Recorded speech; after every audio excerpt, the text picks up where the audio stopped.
Servus, ich bin der Andi und wir werden heute für einen Arbeitskollegen diese Winkel machen. Die Winkel sollen später eine Leuchte über einem Aquarium halten. Als erstes wird der Nullpunkt von X und Y bestimmt. Das mache ich mit meinem Kreuzlinienlaser von der Firma Hedy. Z0 wie gehabt. Meine Schnittdaten blende ich euch unten rechts ein. Viel Spaß!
Wir sind fertig.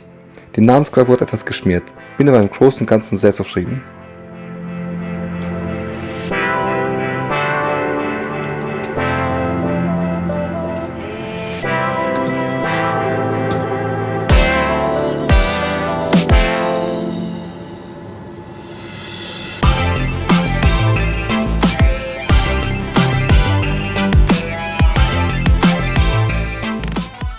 so sehen die Winkel poliert aus.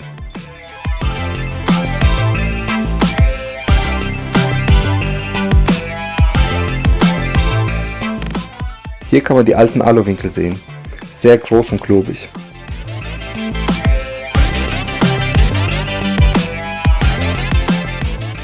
Ganz anders die neuen. Sehr filigran und mit der Namensgravur sieht es natürlich super aus.